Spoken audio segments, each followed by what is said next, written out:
At 600 acres and with over 4,000 animals, Whipsnade is Britain's biggest zoo. It's also a huge feces factory, and the supersized steaming piles have to be cleaned up.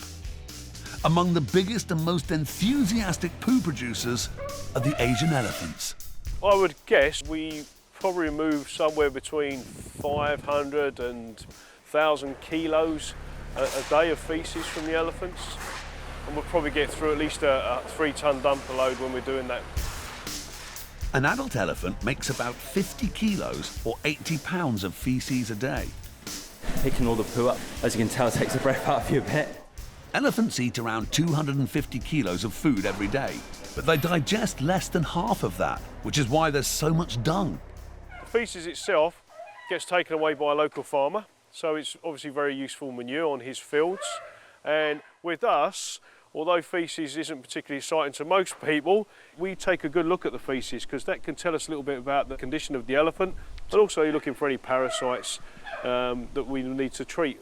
Elephant dung smells okay if the elephant's healthy, and survival types claim that if you squeeze it, the water in elephant dung is quite drinkable. The keepers also have to clean the world's biggest land animal itself. Weighing up to 10,000 pounds, an adult could be hard to handle, but there's a trick. You just have to ask nicely. Ready to lie down? Lie down. Good boy. Naturally, they are very dirty animals. They're animals that would roll in mud naturally in the wild, so they do like to get dirty and throw things onto their back. In the wild, elephants would take mud baths or fully immerse themselves in rivers or water holes. The pampering they get at Whipsnade replaces their natural cleaning routine. This is tea tree soap, it's animal soap, and it just makes it easier as we run the brush over his skin. It just makes it easier on him. We probably get through about 5 litres of that a week. Yes, it's important because obviously you get the grease off of them as well. In case they have laid down in something particularly nasty, it just helps clean them a little bit easier for us. And it makes them smell nice. What we tend to use is the hot water pressure washers because it seems to clean them a lot easier for us, really. They're one of the few animals, really, that you're constantly cleaning up after. By the time we bath one, they could have been in a toilet at least 4 times just during a bathing session because of the warm water has an effect of relaxing them, so they tend to kind of empty their bowels quite a bit when we're washing them. So, the bowels are working A-OK. Good.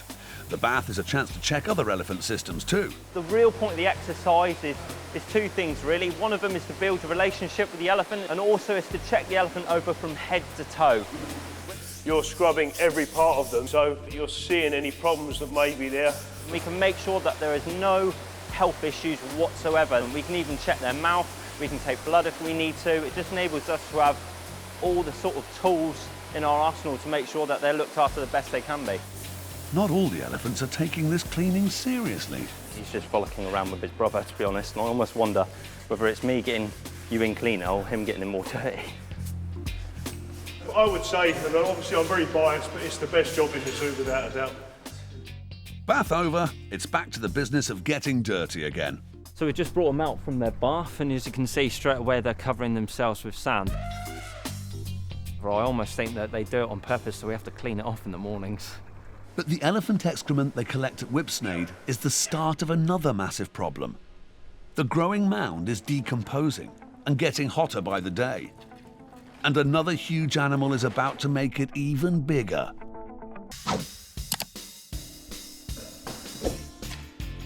At Whipsnade, a big contributor to the dung mountain is the white rhino.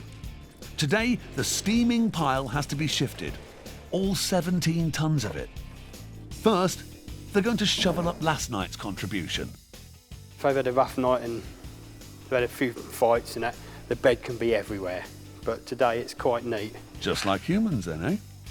They always seem to defecate in one place, which makes it easier for us.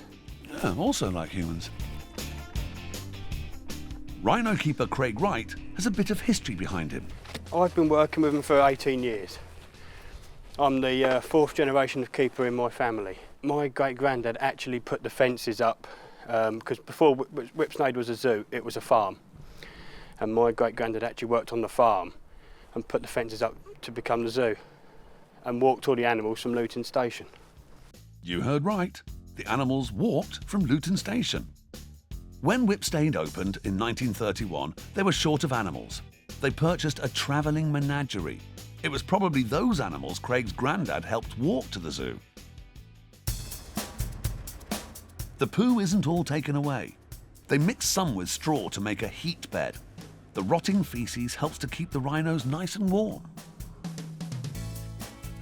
But now the Whipsnade Faeces Mountain has reached overwhelming proportions and it has to go. In charge of shifting the pachyderm pile is Steve White. There's only so much that we can store, so then Darren's just come in today and he's going to take it back to his farm. The lucky recipient is a local farmer, Darren Maskell. Yeah, not too bad. Got another nice load for you. Right. Last year, there were 295 tonnes of rhino dung alone.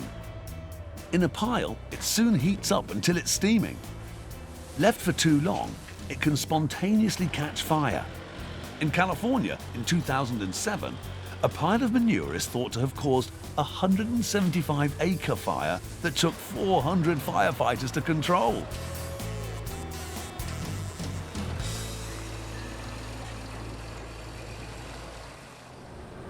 It helps the crops grow. It's got a little bit of nitrogen in it. It's got nutrients. Helps improve the soil quality, and we can put a bit less artificial fertiliser on. So it's better for the environment. Before Darren started collecting Whipsnade's excess excrement, it had to be sent to landfill. Now it's here, we'll get the muck spreader in after harvest and we'll load it up with an excavator and spread it on the fields, and that'll help next year's crops grow. Watch out for supersized crops in the Whipsnade area.